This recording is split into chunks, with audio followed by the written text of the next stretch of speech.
ঘুম থেকে উঠতে আজকে বেশ খানিকটা দেরি হয়ে গেছে। ছাদে যখন গিয়েছিলাম তখন রোদের তাপ মারাত্মক ছিল। আসলে মেয়ের আজকে স্কুল ছুটি, ওদের হাফ ইয়ারলি পরীক্ষার মাঝে অনেক দিন করে গ্যাপ দিয়েছে, তাই একটু নিশ্চিন্তে শুয়েছিলাম, সকাল সকাল উঠিনি আর। যদিও আমি কোনো দিনও সকাল সকাল ঘুম থেকে উঠতে পারি না।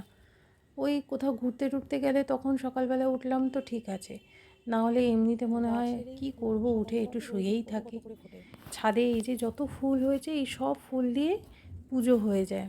ঠাকুরের ফুলের জন্য আর আলাদা করে কিনতে হয় না। ওই বৃহস্পতিবার বা মঙ্গলবার, শনিবার এই দিনগুলো আলাদা করে কেনা হয়, কিন্তু বেশিরভাগ দিনই ছাদের ফুলেই পুরো আসন ভরে যায়। ছাদে ফুল গাছের পাশাপাশি কিন্তু অনেক রকম সবজি ফলের গাছও আছে। এই যে ছোট্ট ছোট্ট ভেন্ডি হয়েছে। ইচ্ছে আছে বেলার দিকে আমি আর অভিরূপ একটু বেরোবো, মেয়েকে নিয়ে যাব না। ইচ্ছে থাকলেও মেয়েকে বাড়িতে রেখে যাওয়ার একটাই কারণ, ও রাস্তায় বেরোলেই তার বায়না। ওই যে বায়না শুরু হলো, আবার না দিতে পারলেই তার মুখ বসা হয়ে যায়। তার থেকে বাবা তুই বাড়িতেই থাক। গিফটগুলো যখন র্যাপ করতে বসেছি তখনও নাকি ওই র্যাপ করবে। ও তো আর ওর ছোটো হাতে সেরকমভাবে করতে পারবে না, তাই পাশে বসে ওকে বলে বলে দিয়েছি, ও সেইভাবেই করেছে। চলো, টোটো এসে গেছে, এবার আমি আর অভিরূপ বেরিয়ে পড়েছিলাম। কেনাকাটা সেরে যখন বাড়িতে ফিরে এসেছি তখন দেখলাম যে মা এই ক্যাপসিকামের চপগুলো ভাজছে।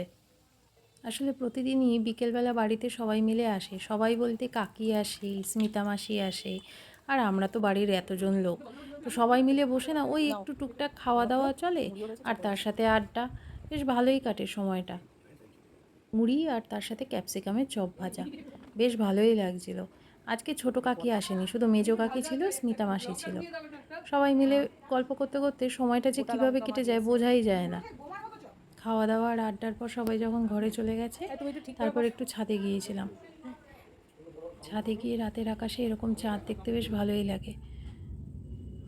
একটা গোটা দিন কিভাবে কেটে গেল বোঝাই গেল না। আবার এক নতুন দিনের অপেক্ষা। সকলে ভালো থাকবেন।